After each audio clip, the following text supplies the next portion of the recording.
Hello.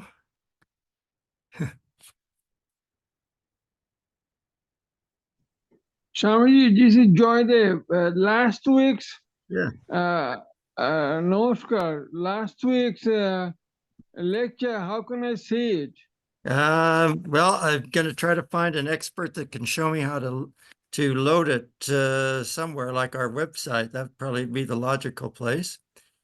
Uh, so I've got it recorded. I just have to figure out how to get it to people. Maybe I can just I think it may just be an audio file. I can't remember. If it's not too big a file, or maybe I can put it in a Dropbox or there are all these little technical things I gotta figure out. So You can make an attachment on email to me if you would please. yeah, it might, if the file's too big though, it'll go into some other, like a Google Drive or something. But You finish one chapter? yeah, we finished chapter 4, yeah, last time. So Okay, so chapter 4, I got to see how big it is. it's a long Okay, one, but yeah, of course, it's the length of the talk, and it was about an hour and 10 minutes. okay. Yeah, now let's see. I had a document I was going to send. Let's see if I can figure out how to do that. Inbox. All right, so here's this. We're gonna, I don't know, you may not have a way to print this at this point, but I'll try forwarding it anyway. You can have it for later if not now. So I want to forward to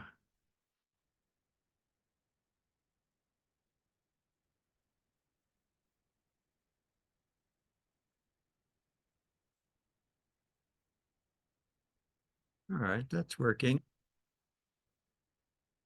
All right, so we're working. All right, now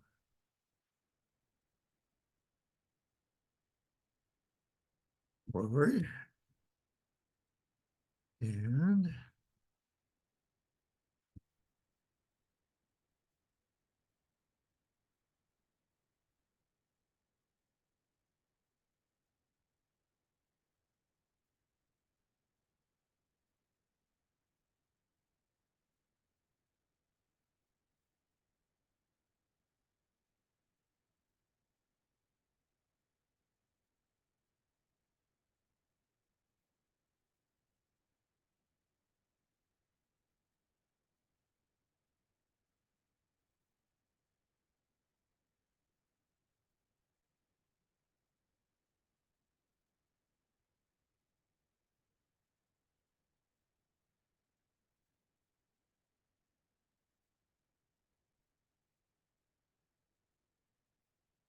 all right, very good.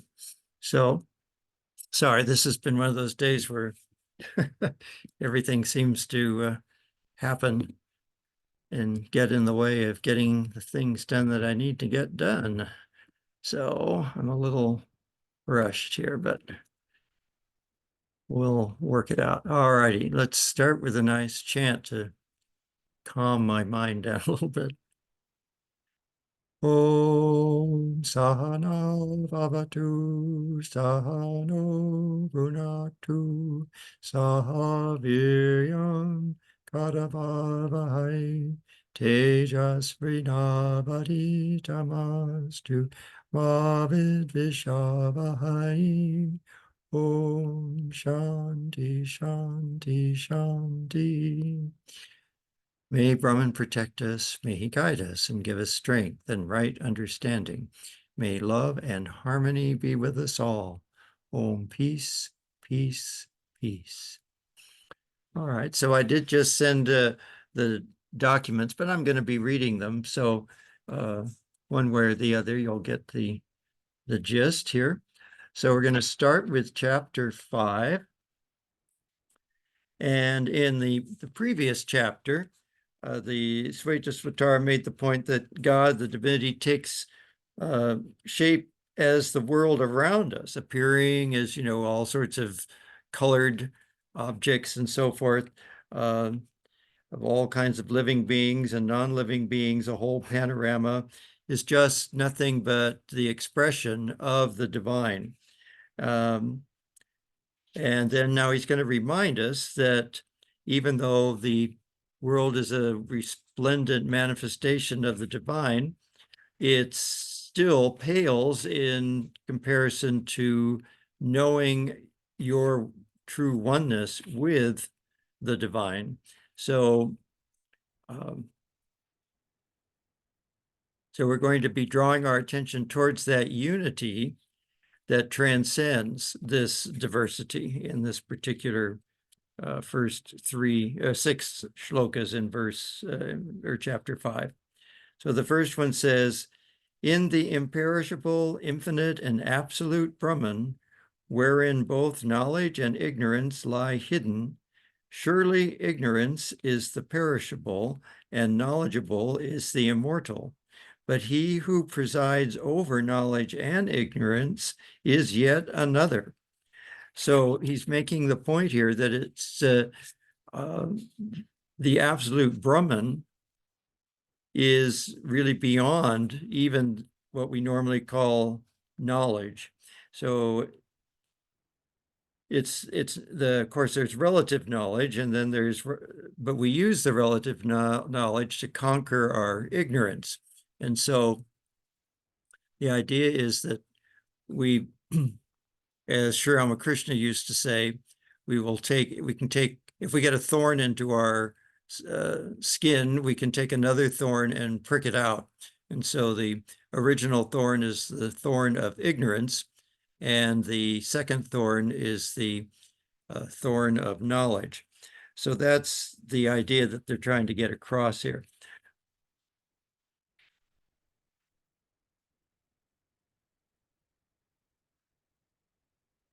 All right, so knowledge of our true being, though, is underlying all of this other kind of knowledge. In other words, the immutable light of consciousness itself is behind everything. And so it's the fact that we have consciousness. It allows us to understand what knowledge and ignorance is, really.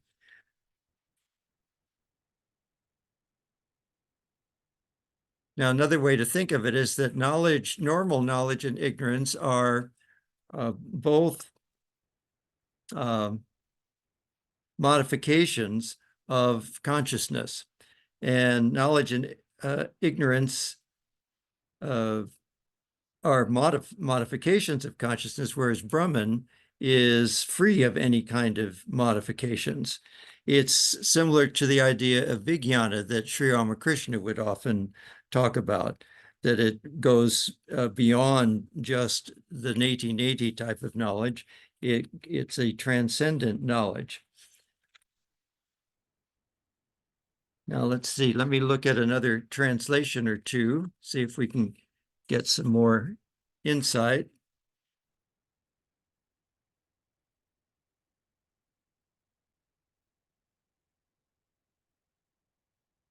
Let's see.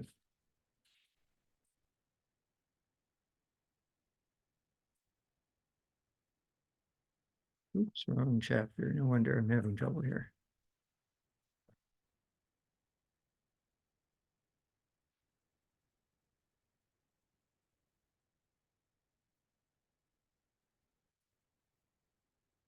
All right, Parabrahman is higher than Hiranyagarbha. Knowledge and ignorance are both hidden in Parabrahman. Ignorance is the cause of birth and death, but knowledge leads to immortality. He who controls ignorance and knowledge is separate from both. That is, Brahman, pure and without any attributes, is supreme. So it's basically the same idea here, that Brahman is beyond normal knowledge and ignorance. It transcends both. All right, let's go ahead and look at, let's see, we didn't read, I'm not exactly sure. I'm going to have to try to find exactly where we are in Swami Prabhavananda, since he doesn't delineate the chapters.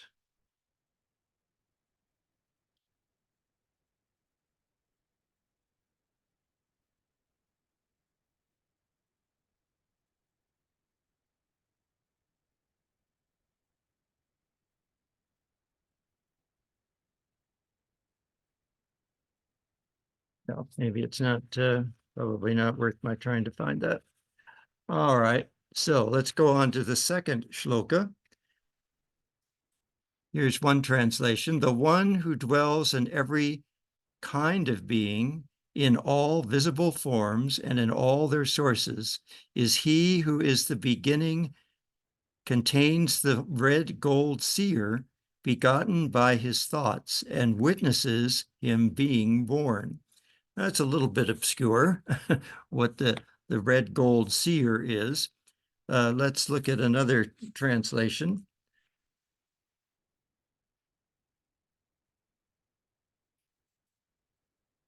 He, the Lord, is one without a second, yet he is everywhere and in every being. Present in every source of origin, he controls the origin.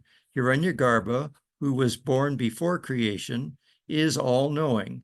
But he, the Lord, filled Hiranyagarbha with knowledge and saw Hiranyagarbha being born. This Lord is different from everyone else. But again, it's reiterating really the same point, that the ultimate Brahman is beyond all of these other concepts that we have, like the Hiranyagarbha or some other kind of creator God. And so this is the point that's going to be made several times really here. Now, the word that was translated as red gold seer, red gold was actually the word kapila, which can mean reddish or tawny or literally monkey colored. And so some translators have translated it fiery or golden color, because kapi can also mean the sun. So that's where he's getting this red gold light that he used in this particular translation. All right, number 3, spreading out every single net, each one differently, into this field of action, this God then gathers them in.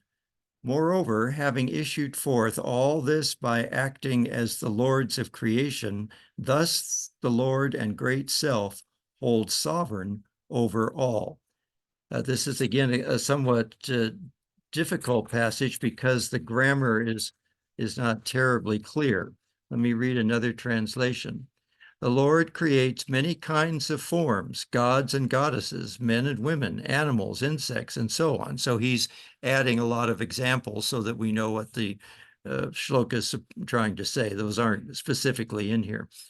Each form is like a net of bondage spread by the Lord according to its work. The Lord also destroys these forms when the epoch ends. The same Lord creates the rulers of the different worlds when the new epoch begins. Thus, he establishes his overlordship. So the idea here is that there's all of these different beings being formed. And since they're all being formed out of the same Hiranyagarbha creator God, they're all going to be interconnected because they're all coming out of the same consciousness.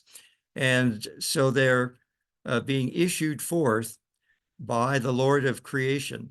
But the Lord behind that, the Brahman, or Rudra in this case, as it's usually said in this particular Upanishad, is still going to hold sovereign over all. In fact, the creator God is created by this overseeing Lord, the Lord of the universe, Brahman. And so this is the idea behind the peculiarity in the grammar in the Sanskrit, is that it's using both the creator God and the creation as being created out of the one.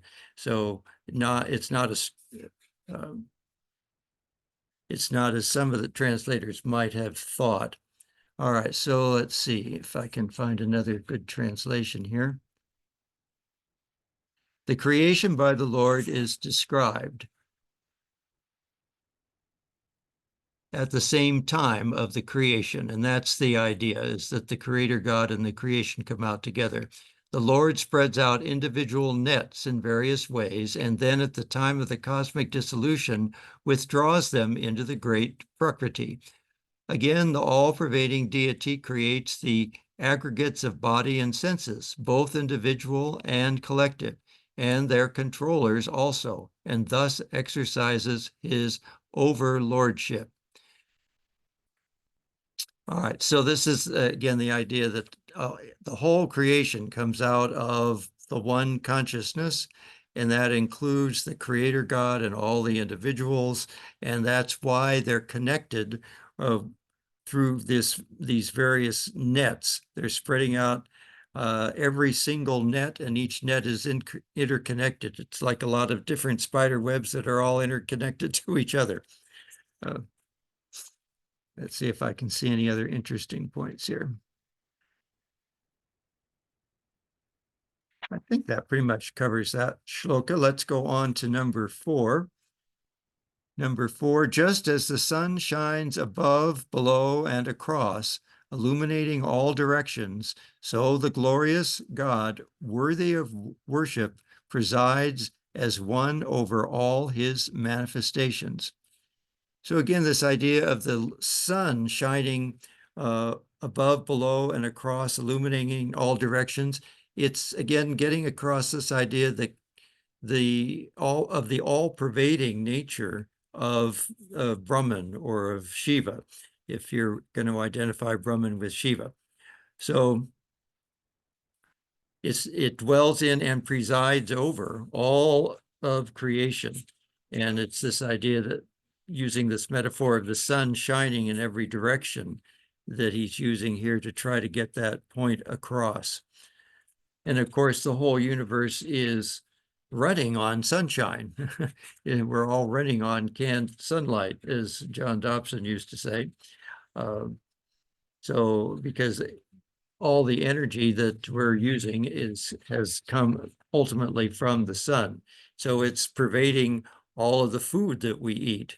Of course, it allows the plants to create the food, and then the animals eat the plants, and then we get our energy from that. So literally the light of the sun permeates all living things. All right, let's see. I'll read another translation.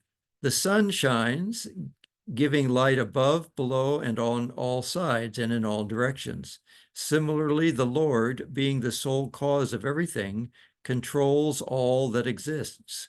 He is the one Almighty God, worshipped by all. So you see again that we're looking that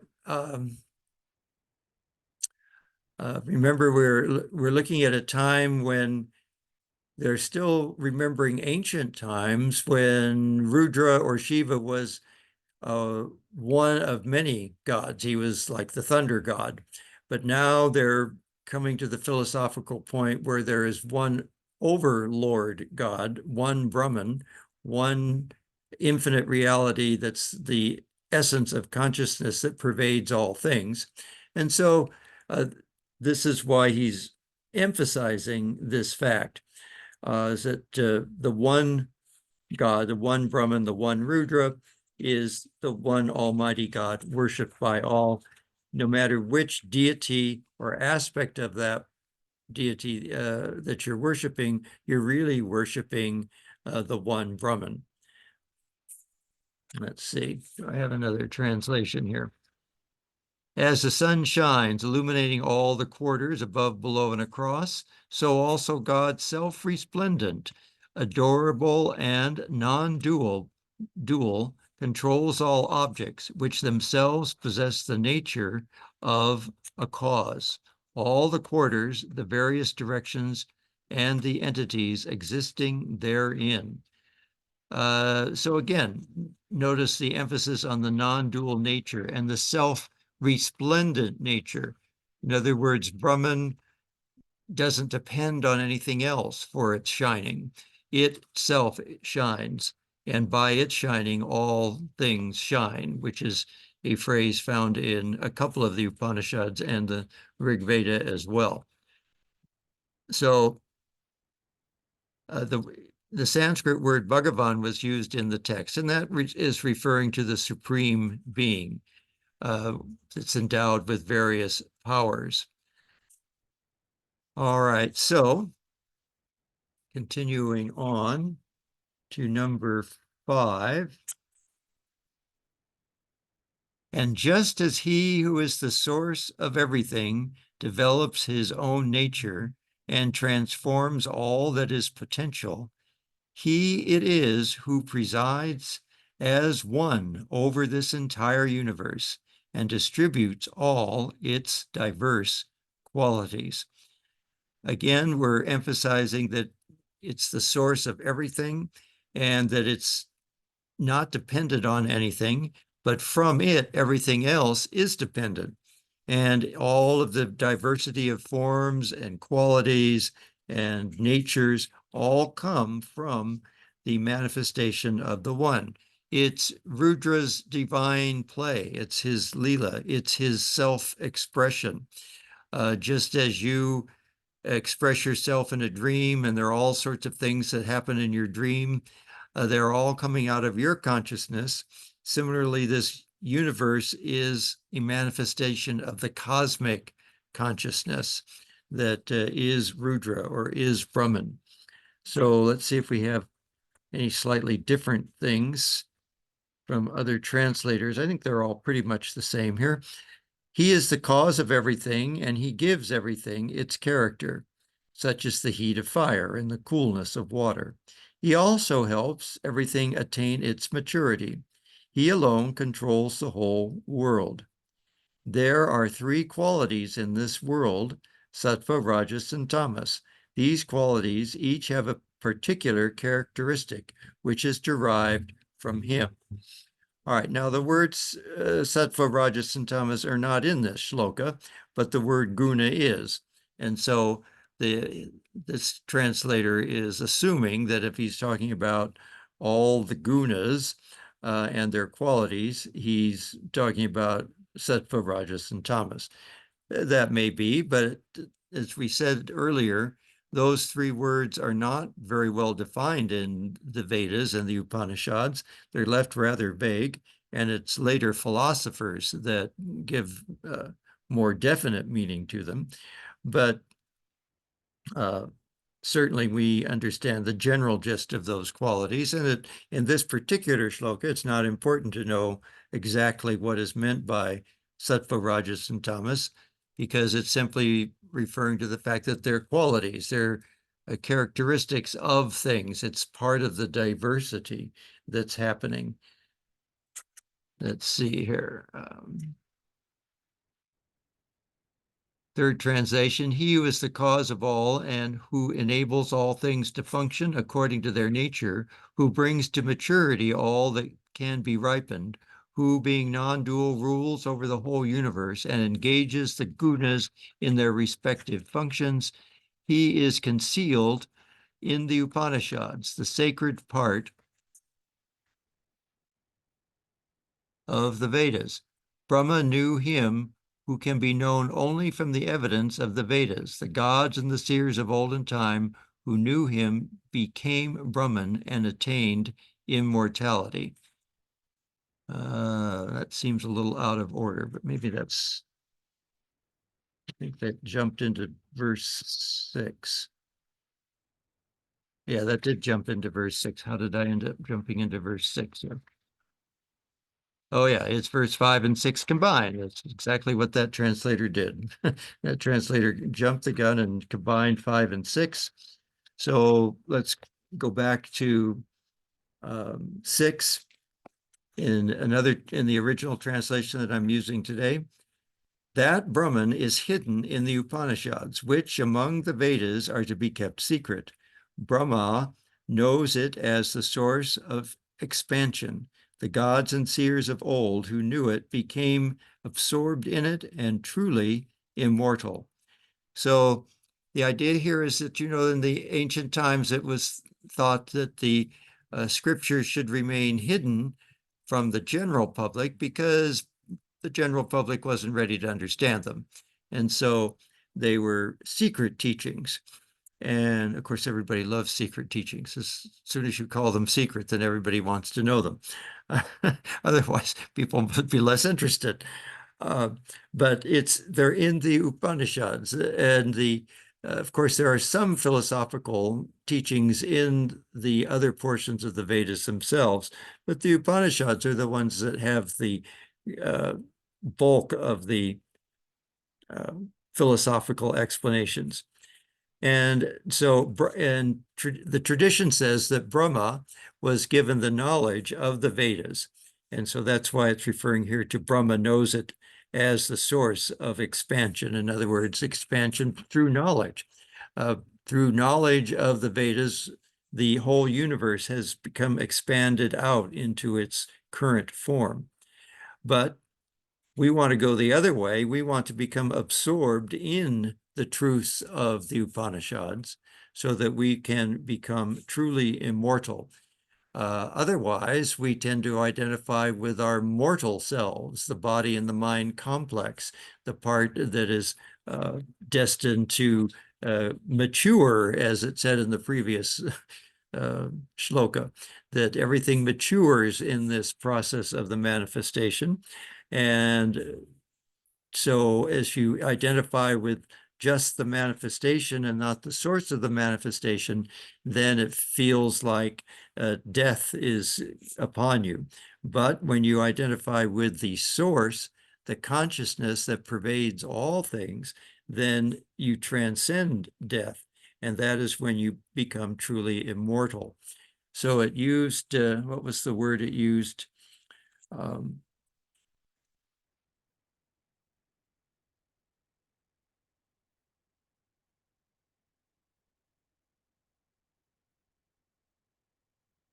Well, yes, this maturity, that's what I'm thinking of, the maturity in time, that represents that it's in time. So the manifestation is in time and space, but the ultimate consciousness is beyond space and time. All right, so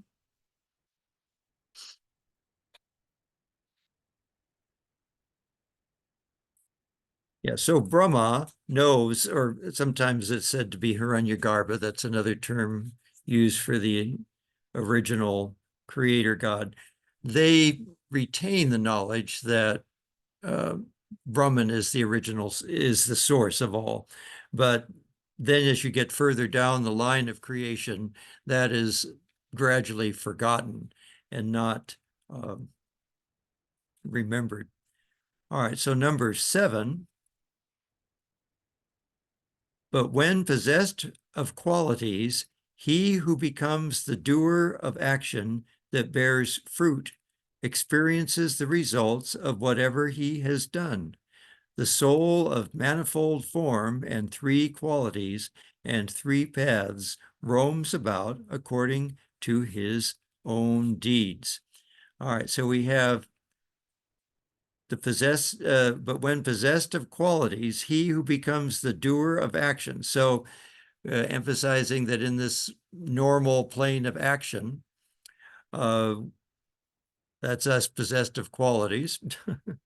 And we bear the fruit of experiences, the results of whatever we've done. We're in the realm of karma. And so in this realm of the manifestation, that's the realm of karma. And the soul of the manifold form and 3 qualities and 3 paths roams about according to his own deeds. So again, it's talking about the 3 qualities, and one might assume he's talking about sattva, rajas, and tamas here. All right, so let's look at another translation.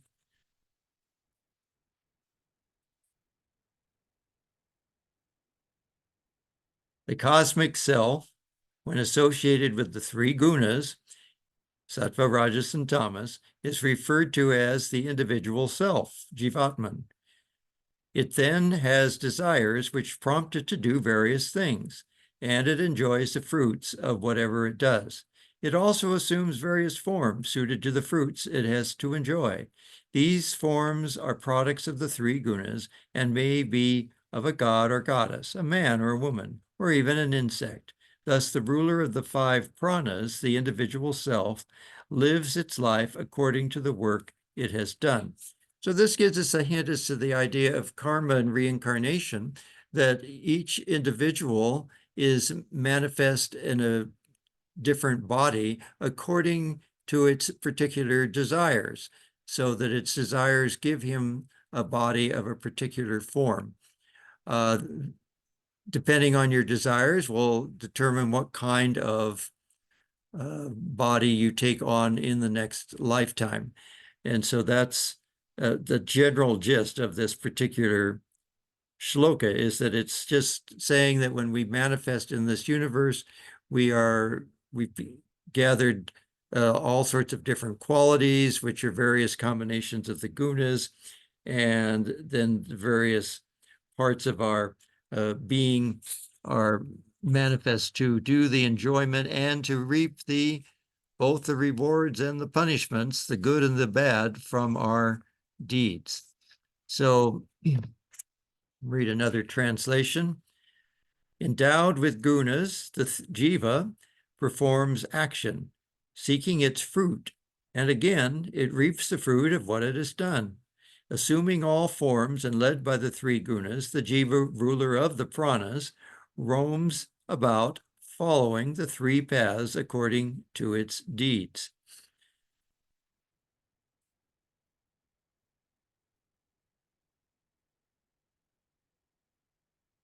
Now, the three paths are probably referring to the path of righteousness, the path of unrighteousness, and the path of knowledge.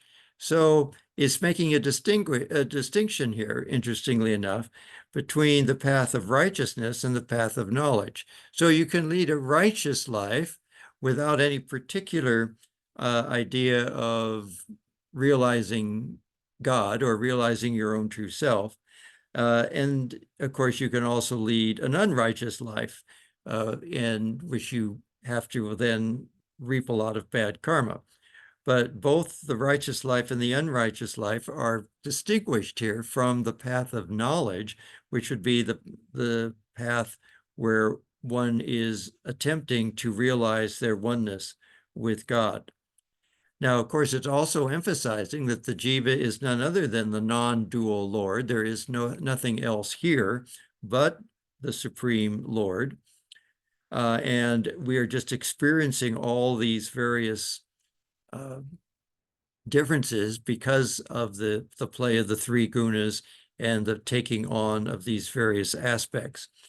Let's see, do I have another translation here?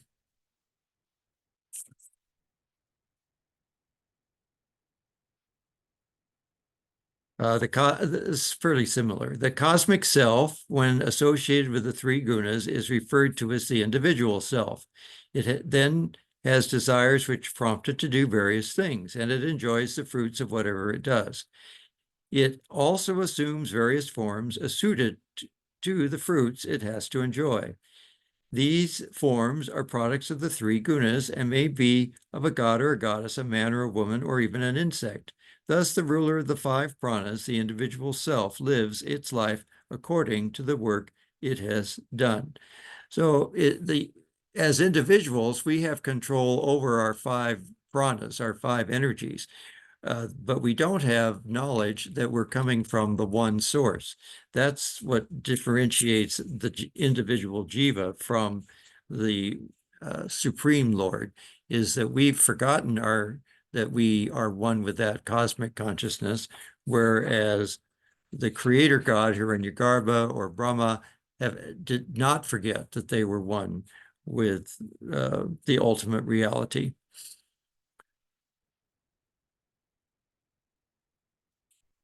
All right, how are we doing on time? We're a little past halfway. All right, well, we're doing pretty well.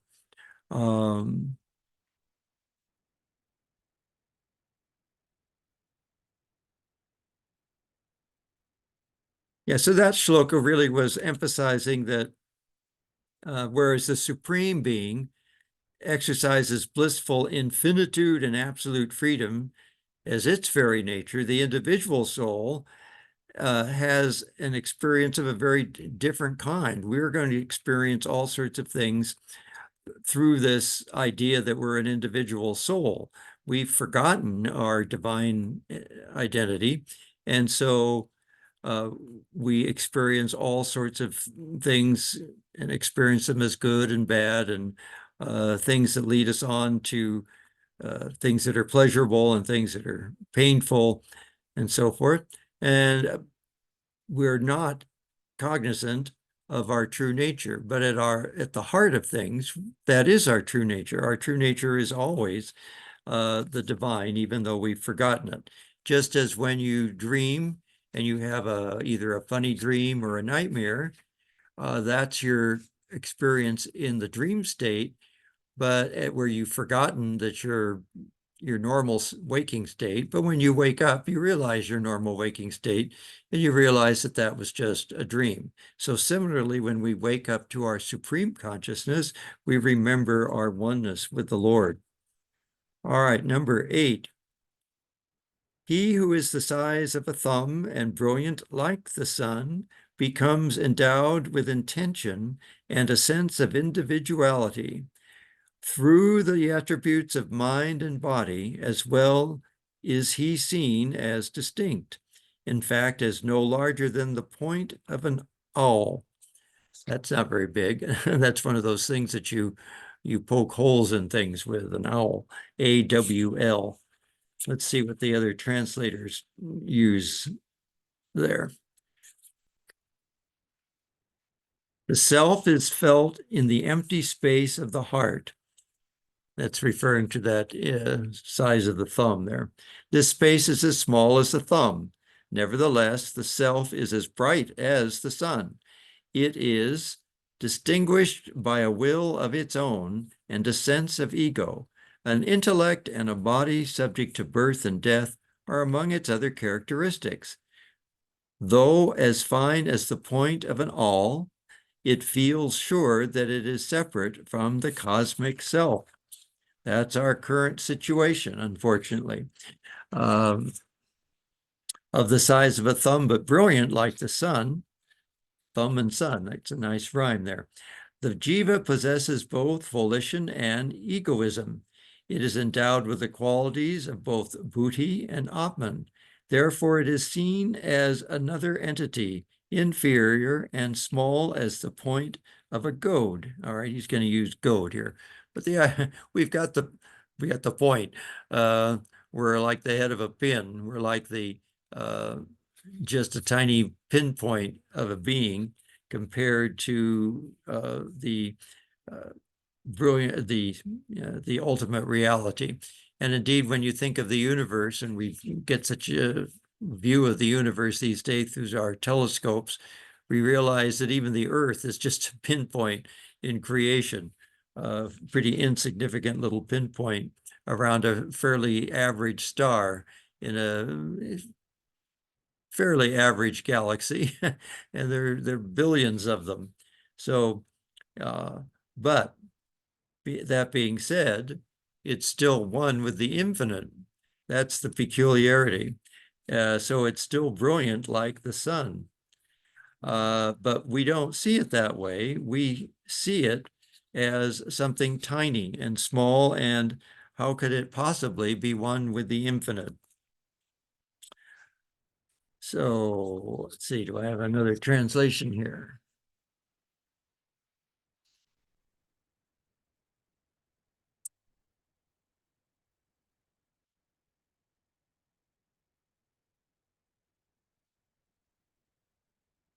Here we go.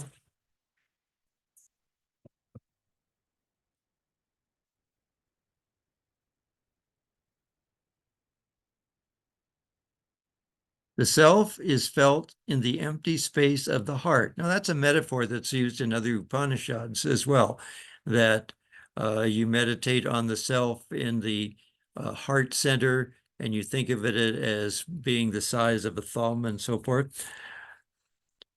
The space is as small as a thumb. Nevertheless, the self is as bright as the sun. It is distinguished by a will of its own and a sense of ego. So this is the mindset that we find ourselves in. We are endowed with a sense of ego, and we think we've got a will of our own. An intellect and a body subject to birth and death are among its other characteristics. Though as fine as the point of an awl, it feels sure that it is separate from the cosmic self. So this is our dilemma. And so hopefully the Upanishad will lead us out of this dilemma here and show us how to realize our true nature. The individual soul, this is number 9, the individual soul should be recognized as a fraction of the 100th part of the tip of a hair. Now that's, talk about splitting hairs. Got to split it into 100th parts. Again, divided 100 times, yet it partakes of infinity. So no matter how small you think you are, you're still partaking of infinity. Your true nature is infinite. The individual self is very small as the 100th part of the end of a hair divided again by 100. The same individual self is again infinite. So I don't think they're going to give us any other insights here. They're all going to say pretty much the same thing. That we think we're tiny, but we're really not. All right, so we'll go on to number 10. This is an interesting one. It is neither female nor male, nor is it even neuter. Whatever body it assumes, with that it is associated.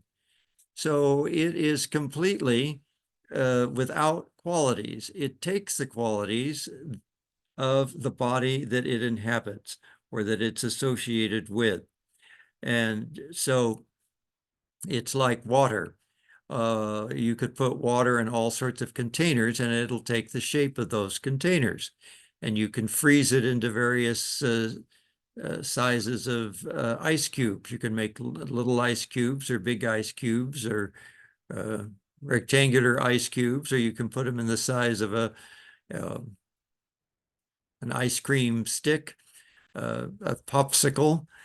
So all sorts of different sizes can be made out of the water that you then freeze. So similarly, Brahman, the infinite consciousness, takes on the form and the qualities of the body that it's going to inhabit. Perhaps that's why we see a lot of gender confusion these days. Perhaps people are beginning to tap into their true nature, which is neither male nor female, nor even neuter. And yet we all try to struggle to identify as something. And we end up kind of confused sometimes trying to figure out who we are, because we don't really know that which is our true nature is beyond all of those kinds of qualities. So it's not going to matter how many different designations and pronouns we can come up with. Our true nature is going to transcend all of those. It's not stuck in any one of those.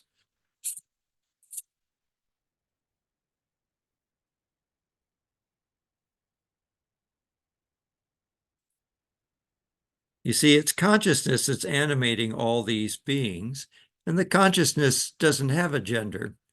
And so you can't even call it neuter. So the reason he's saying that is to emphasize that it's beyond qualities.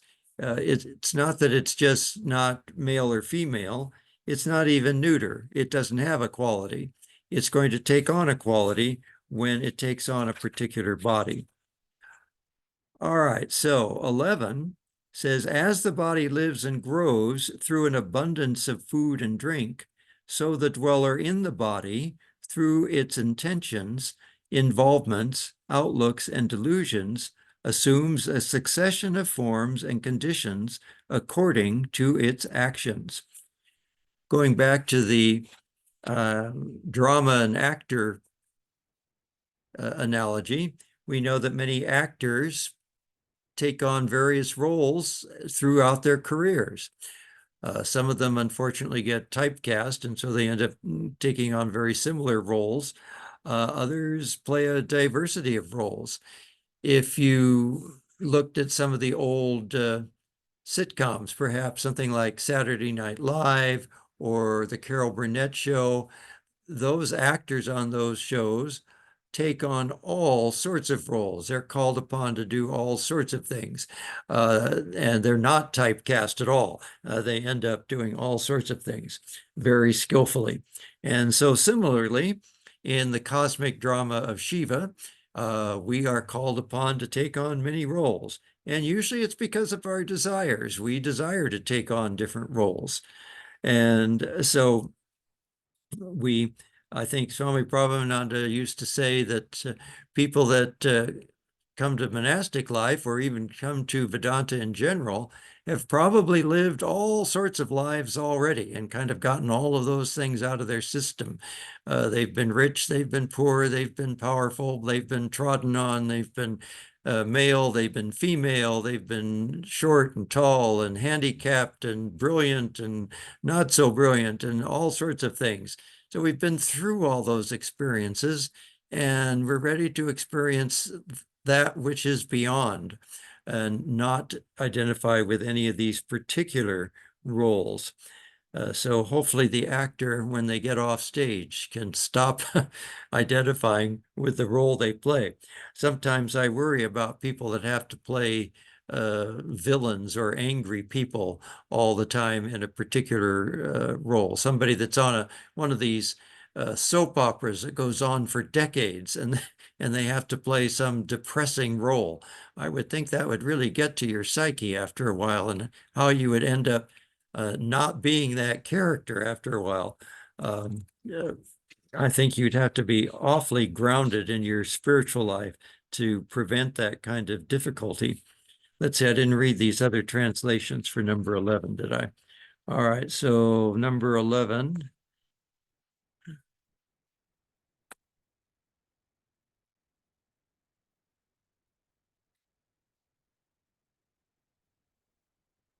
The body of the individual self depends on food and drink for its birth and growth. Similarly, his thinking, physical contact, and looking at things produce his attachment. This attachment determines his behavior, and his behavior ultimately results in his assumption of various forms. So again, this idea that it's our actions that tend to lead us to the next life, the next role, you could say, that we're going to inhabit. And this one says, by means of desires, contact, and attachments and delusion, the embodied soul assumes successively diverse forms in various places according to its deeds, just as the body grows when food and drink are poured into it. So of course, all of these bodies are supported by food. And that food ends up getting manifested very differently depending on the body that it's in. So just because we might eat the same thing as some other organism, we don't end up being like that organism. Just because we eat all vegetarian food doesn't mean we're going to turn into a rabbit or a cow. And just because we eat sorts of meat doesn't mean we're going to turn into a lion or a tiger. So the body depends on its food, but the food has to do what the design of the body is designed to do. It goes into the body and takes on its form, just as the consciousness. So you see, food is basically canned sunlight, and the sunlight is a metaphor for the divine consciousness. So the divine consciousness coming through us, through the divine sunlight, produces the food, which then produces all these various bodies. And these various bodies take on the form not determined by the food, but determined by the desires, the wants, the things that you look at. So if you spend a lot of time watching the Olympics, you may aspire in the next lifetime to be an Olympic champion. If you spend a lot of time looking at artwork or listening to music, you might aspire to be a great artist or a great musician. Or perhaps you're fascinated with the telescopes and you end up becoming an astronomer in your next life. So all of these things that we tend to focus on often will dictate what kind of life we have the next time. Number 12. Indeed, many forms, gross and subtle, does the embodied soul choose according to its own merits, driven by its involvement with the effects of its actions and their particular qualities. It is seen as greatly inferior. And we'll read another translation. The individual self assumes various gross and fine forms according to its past deeds, works, and mental qualities. The very same self may seem to be a different individual because of its new body and abundant characteristics. Now, that's not exactly the same, is it? There's nothing about being inferior here. Driven by its involvement with its effects of its action and their particular qualities, it is seen as greatly inferior. So this second translator just says it's different. All right, let's look at another translation then. The embodied soul, by means of good and evil deeds committed by itself, assumes many forms, coarse and fine. By virtue of its actions and also of such characteristics of the mind as knowledge and desire, it assumes another body for the enjoyment of suitable actions. All right, so I didn't get this far in my studies, so I'm not exactly sure where this greatly inferior is coming from. Let's see if I can find it quickly here. I had several things come up today that I hadn't expected. So I didn't get all the studying done that I wanted to.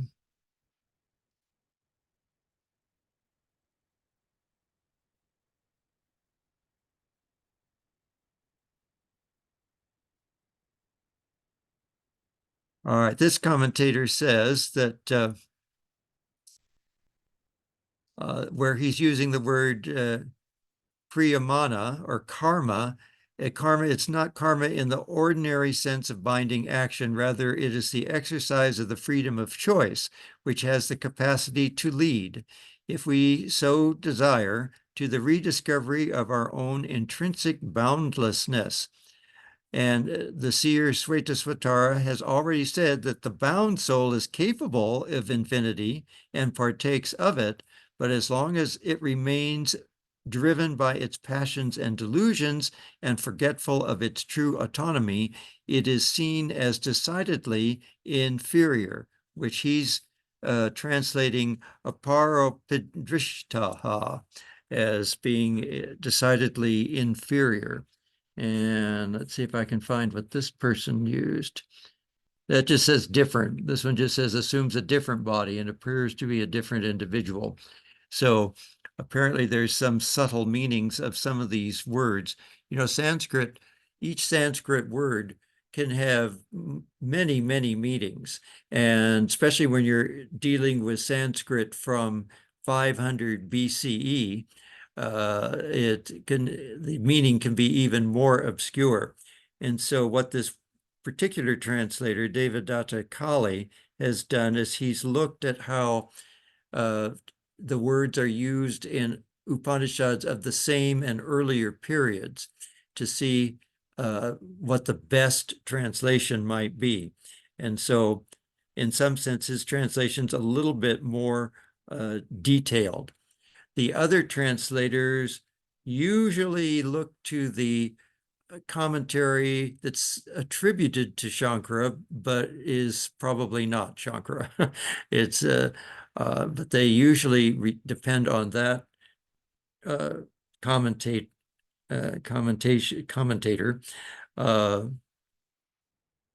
to figure out what the Sanskrit means and which meaning to use.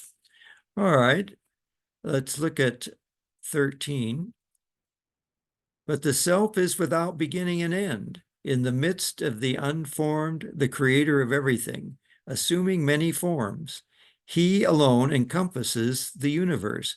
Knowing that effulgent being, one is freed from all fetters. So this is the summary of the whole Upanishad that he's got here. The self is without beginning and end. That means it didn't have a creator. It's self-existent. As we say, Brahman is existence, consciousness, bliss, absolute. It doesn't come from anything else. It's not the existence of something, it is existence. And so it's not created. It's without beginning and it's without end. In the midst of the unformed, the creator of everything, assuming many forms. So again, this idea that the creator, Brahman or Rudra, if we're going to personalize it as Shiva, has become all of this in his play. His divine play has the ability to manifest as anything. We found the same idea in the Chandi, where the Divine Mother has become all of this. So you get the identical philosophy here. So he alone encompasses the universe. Knowing that effulgent being, one is free from all fetters. So again, we can admire the universe, we can enjoy the universe, we can see its wonderful manifestation of diversity, and yet we don't want to forget that the effulgent being that is one behind it is our true self. And by knowing our identity with that rather than just as some part of the creation, that's what gets us to be freed from all fetters and to realize our infinite blissful nature. We want to be absolute bliss and absolute consciousness. We don't want to just experience consciousness in the normal sense. But the more that we realize that everything that we experience is a play of consciousness, the easier it will be for us to realize that our true nature is that ultimate consciousness. Now, it seems like he could probably end right there. I mean, he's summarized the whole thing right there, but he goes on. Oh, let's read another translation here just for fun. 13. The Lord is without a beginning and without an end. He is hidden in the depths of chaos. He is the creator of the world and is manifest in many forms. Yet he also envelops the world. He is one without a second. If you know him as yourself, you become free from all bonds. Bonds is fetters. That's pretty much the same. So yeah, the third one is also pretty much the same. I don't think we need to read it. So the basic idea here is that the Lord is one without a second, completely non-dual, but it has the ability to manifest in any way it likes. And so everything that is manifest is him or he or she or it, the one consciousness. And it's without beginning or without end. The things in the creation have beginnings and ends, but the thing that's behind the creation does not have a beginning or an end. So 14, the self who is grasped intuitively, who is called bodiless, the auspicious maker of existence and non-existence, the effulgent being who brings forth the creation and its parts, they who know him lay aside the smallness of individuality. So notice we had those shlokas that talked about it being as small as the thumb and 1/100th of the fineness of a hair. That's getting pretty small. This individuality is, we might think of ourselves as quite great. You know, there are people that you see in the news that think of themselves as very grand. They're kind of megalomaniacs. They endow themselves with a great deal of greatness and think they can control the world. And I guess if you're going to be a world leader, you have to have some of that gumption. But in actuality, these little individual selves are all smaller than the smallest. They're 1/100th of the finest hair. And unfortunately, when you don't see it that way, if you think of yourself as a big shot, then the less you're going to be able to realize that you really are the biggest of the big shots, that you're really one with the infinite.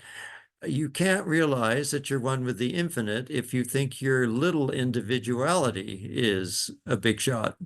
That doesn't work that way. So this is the emphasis here in the 14th. And it's to be grasped intuitively. It's not something to be reasoned out or to be argued out in a court of law or to be proclaimed by a tribunal or a group of people. The self is not to be grasped in any of those ways. It's to be grasped intuitively through looking inward. We saw right in the very first chapter of this Upanishad that the secret lies in going inward and not outward. It's bodiless. It's the maker of existence and non-existence. So again, this world of manifestation is what we think of as something that exists. What's behind it we think of as, in some sense, non-existent, but in sense it's the essence of existence. So I think this idea of existence and non-existence is just trying to get us out of the mode of thinking of that the manifest universe is the only thing that exists. There's something behind it that also, even though it's called non-existence here, it's really the essence of existence. This last shloka, just a little out of time, but we'll go on here to 14. The Lord is known only by a pure mind. He is known to be without a form. He is the cause of creation and destruction. So without a form is probably a better way to say non-existent. He is the cause of both creation and destruction. He is the source of all that is good. He is the creator of all the organs of the body. He is luminous. Those who know him as their self give up their bodies and are never born again. So he's going into greater detail here and probably a few assumptions as to what the seer Svetasvatara was referring to.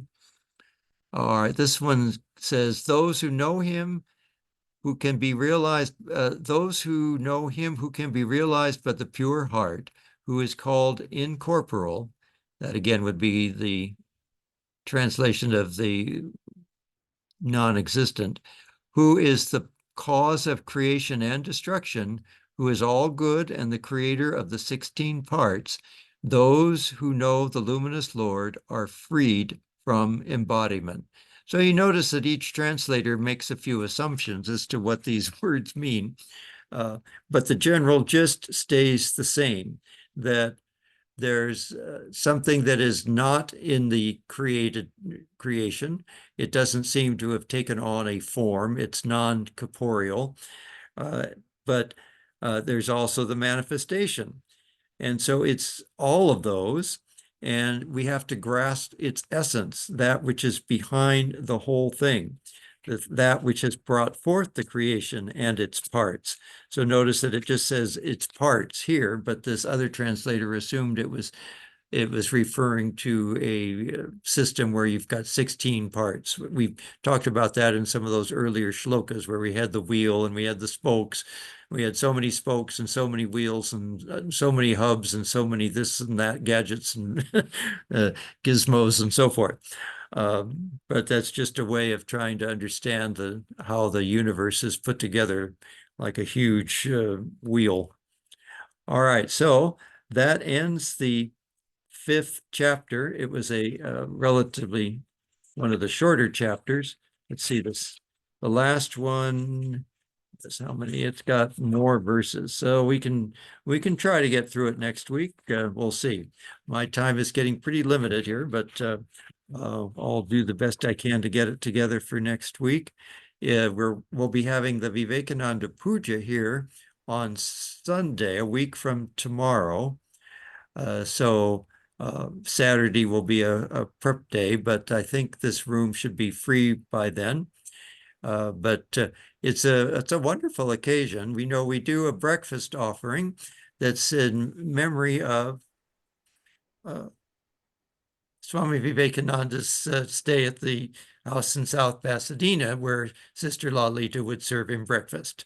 So they even do this in India. They do this in all the centers. So it's a wonderful way of remembering that he started here in South Pasadena giving lectures and so forth. And that's why we're here, through that family of the Mead sisters.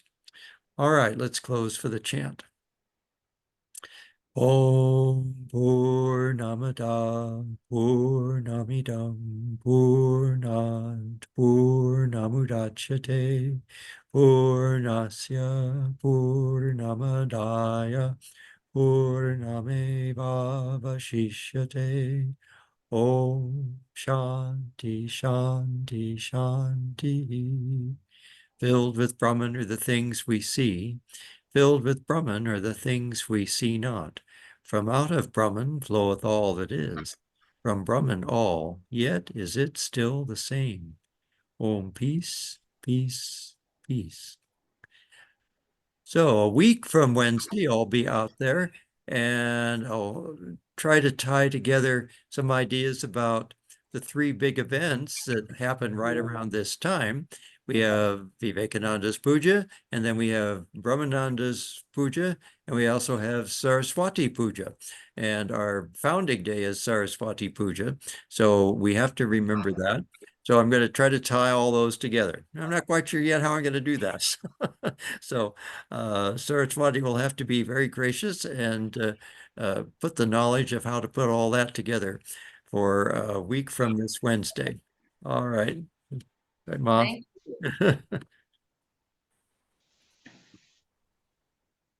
Who's going?